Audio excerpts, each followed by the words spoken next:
Hello and welcome to day 146 of the live daily guided meditation series for ourselves and the world. Thank you for joining and for continuing to share your love with the world and for continuing to do this important anti-racism, self-development, and healing work. We will get started in just a moment. Just give it a little bit of time. Give everyone a chance to get in here. I do have a little hold kitten. Let's see if this works. Here she is. Hello. How are you? Okay, and she's done, which means we're going to get started. So I somehow ran out of quotes that I had from I'm Still Here, Black Dignity in a World Made for Whiteness by Austin Channing Brown. Still a phenomenal book. Please go read it. So I have new quotes from a new book. And this is from Becoming by Michelle Obama. And so she writes, Dandy was from the South Carolina Low Country. Dandy's her grandfather.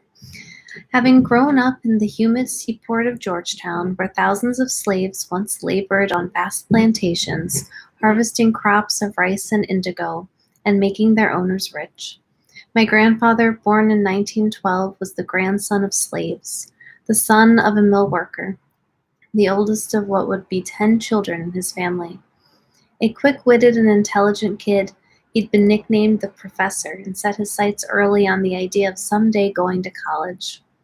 But not only was he Black from a poor family, he also came of age during the Great Depression. After finishing high school, Dandy went to work at a lumber mill, knowing that if he stayed in Georgetown, his options would never widen. When the mill eventually closed, like many African Americans of his generation, he took a chance and moved north to Chicago, joining what became known as the Great Move, in which 6 million Southern Blacks relocated. A kitten took a tumble. In which 6 million Southern Blacks relocated to big northern cities over the course of 5 decades, fleeing racial oppression and chasing industrial jobs. If this were an American dream story, Dandy, who arrived in Chicago in the early 1930s, would have found a good job and a pathway to college. But the reality was far different. Jobs were hard to come by, limited at least somewhat by the fact that managers at some of the big factories in Chicago regularly hired European immigrants over African American workers. Dandy took what work he could find, setting pins in the bowling alley and freelancing as a handyman. Gradually, he downgraded his hopes, letting go of the idea of college, thinking he'd train to become an electrician instead. But this too was quickly thwarted. If you wanted to work as an electrician, or as a steel worker, carpenter, or plumber, for that matter, on any of the big job sites in Chicago, God bless you, you needed a union card. And if you were Black, the overwhelming odds were that you weren't going to get one. This particular form of discrimination altered the destinies of generations of African Americans, including many of the men in my family, limiting their income, their opportunity, and eventually their aspirations. As a carpenter, Southside wasn't allowed to work for the larger construction firms that offered steady pay for long-term projects, given that he couldn't join a labor union. My great-uncle Terry, Robbie's husband, had abandoned a career as a plumber for the same reason, instead of becoming a Pullman porter. There was also Uncle Pete on my mother's side, who had been unable to join the taxi drivers union and instead turned to driving an unlicensed jitney, picking up customers who lived in the less safe parts of the West Side where normal cabs didn't like to go. These were highly intelligent, able-bodied men who were denied access to stable, high-paying jobs, which in turn kept them from being able to buy homes, send their kids to college, or save for retirement. It pained them, I know, to be cast aside, to be stuck in jobs they were overqualified for. Yeah, to watch white people leapfrog past them at work, sometimes training new employees they knew might one day become their bosses. And it bred within each of them at least a basic level of resentment and mistrust. You never quite knew what other folks saw you to be. So we're going to think about this and consider it in our meditation today. And remembering that things have not been equal or equitable for a very long time, and that affects generations to come. So just because today things are a little bit better doesn't mean that instantly makes things change. So we're going to consider that. So you can close your eyes and we will start breathing.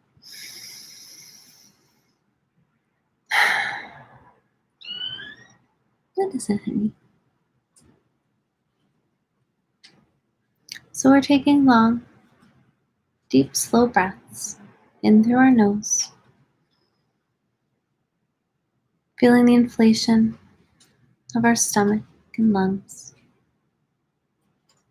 noticing the shift from inhale to exhale and exhale to inhale, and then allowing our breath to leave our body with an audible sigh.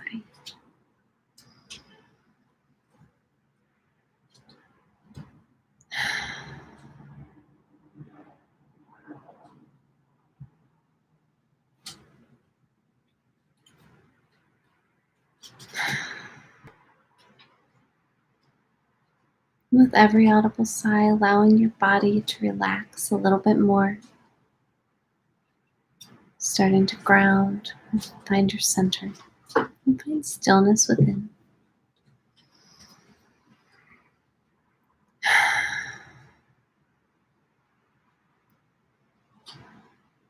Noticing any body sensations you may be experiencing right now.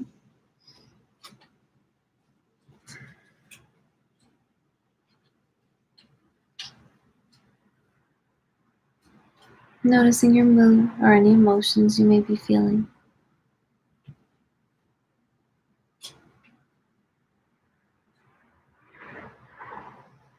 Noticing any thoughts you may be having.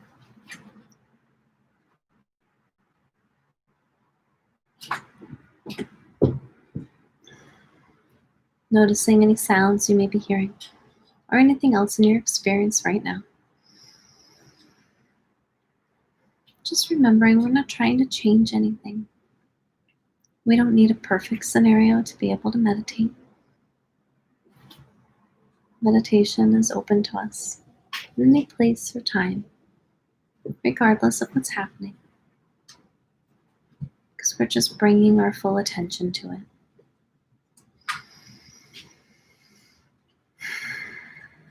We're not trying to judge it. If we find ourselves judging, we're just going to not judge the judging.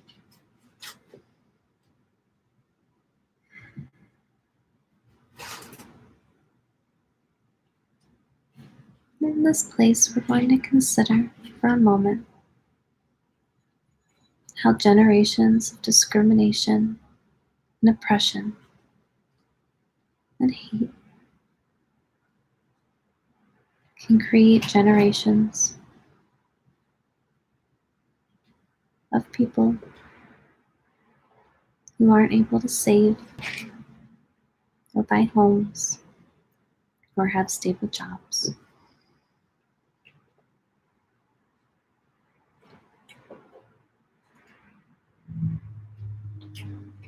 And how this affects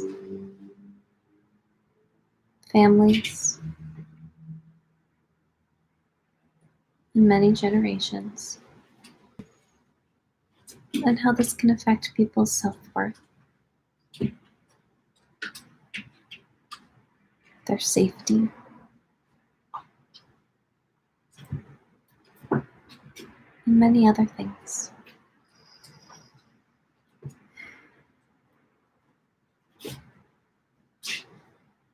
Especially in a culture, in a society, and a country here in the United States that believes so strongly in the idea of the American dream.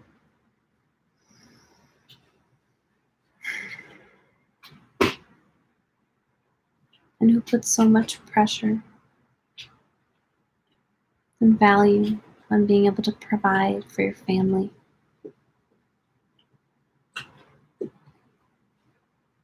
Remembering that the American dream And this idea of being able to provide is not accessible to all and has not been accessible to all.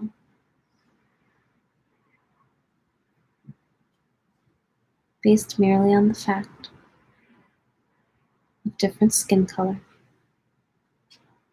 and how that trickles down and affects many generations.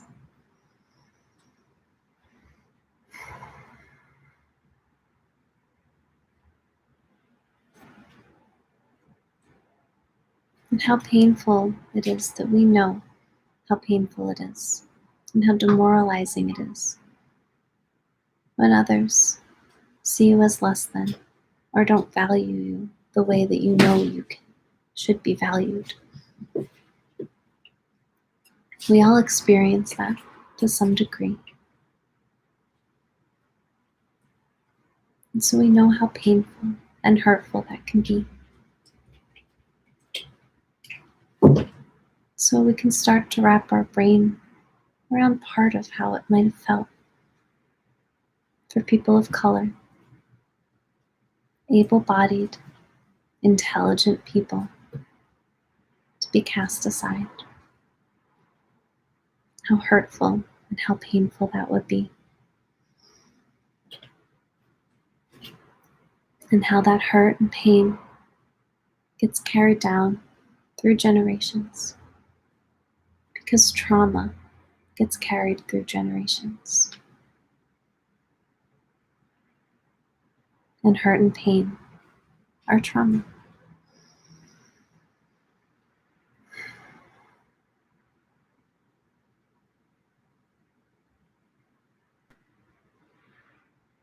We will continue to consider this and think about it throughout our meditation and long after.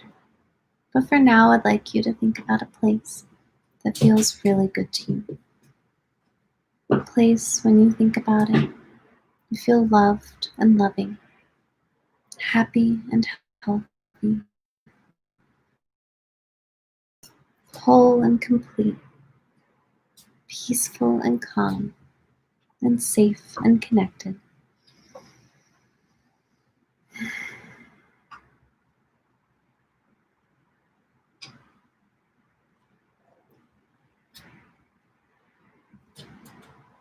Allow these good feelings to permeate every part of you, inside and out. And seeing your heart light in the center of your chest aglow with every breath in, breathing in this good energy. Your heart light will grow and expand easily and effortlessly,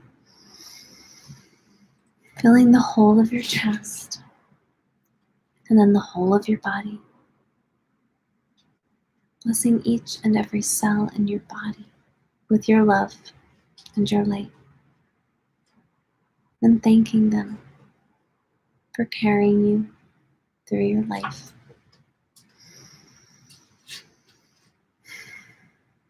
And your heart light continues to grow and expand, bursting out of your body into the space around you, filling your home, your place of work, or wherever you may be right now. Blessing this space and every living being in it with your love and your light. And your heart light continues to grow and expand, engulfing your neighborhood, your town, your city, engulfing your entire state, or province, or territory.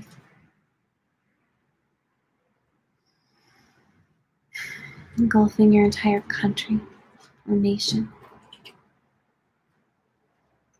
And engulfing your entire continent.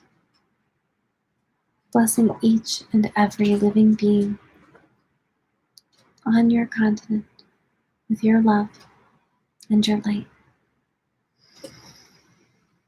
And your heart light continues to grow and expand, going deep down into Mother Earth, connecting you with her wisdom, her abundance, and her harmony. As you bless her with your love and your light, bringing you into resonance with Mother Earth.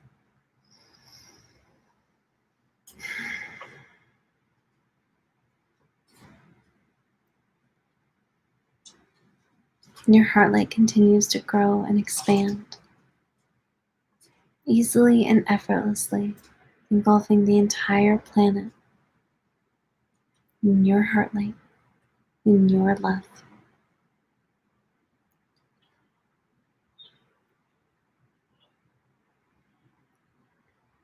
Blessing each and every living being, each and every person, each and every group of people, each and every government, institution, and system, each and every organization, business, and policy, each and every plant and animal, and especially those who are struggling or suffering, hurting, or in pain right now, including Black, Indigenous, people of color, the LGBTQ plus community, all those affected by COVID-19, and all those affected by the California wildfires and climate change. They may feel and be surrounded in love, support, understanding, appreciation, justice, and equity. Together, we set the strong intention to both fully live in and create a world, a present, and a future that is more loving, more healing, more just, and more equitable for the highest and greatest good of all.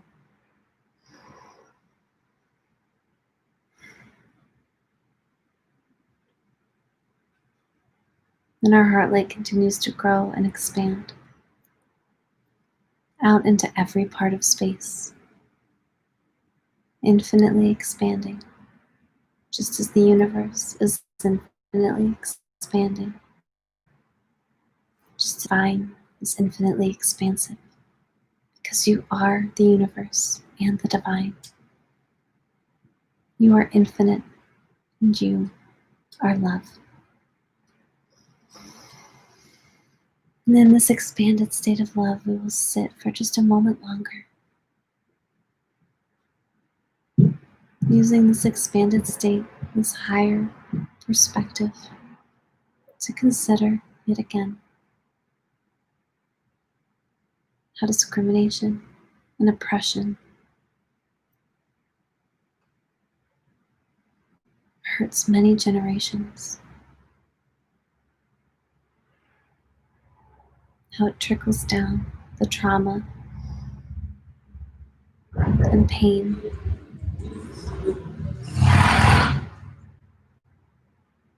affects not only those who experience it, but the generations that come after them.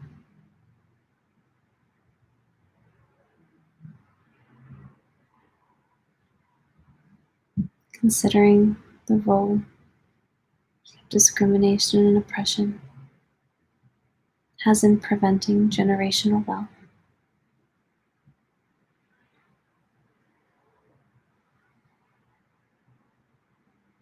and how oppression and discrimination prevented people from having stable jobs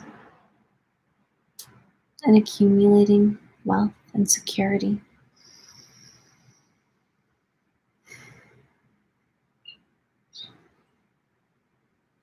And how these things have affected the many generations of Black, Indigenous people of color,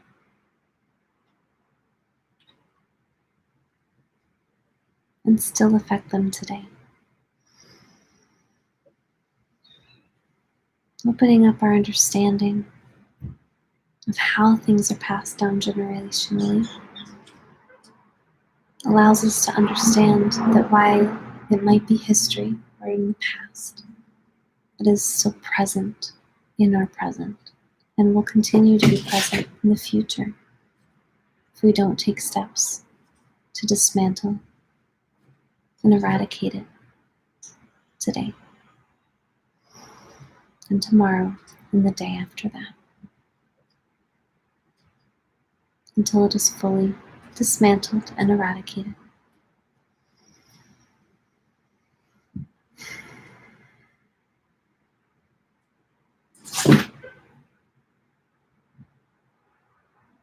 You can feel free to stay in this space for however long you like, or start taking a few deep breaths, knowing that you bring this love, this understanding and perspective with you as you come back into your body, into your seat, into this present moment. And when you're ready, you can open your eyes. Thank you so much for joining today for 146 of the live daily guided meditation series for ourselves and the world. Thank you for continuing to do this important anti-racism self-development and healing work, for continuing to do it outside of this meditation as well. And as always, Black Lives Matter, you matter, and together we are changing the world for the better. Thank you for sharing your love with the world. Have a wonderful rest of your day.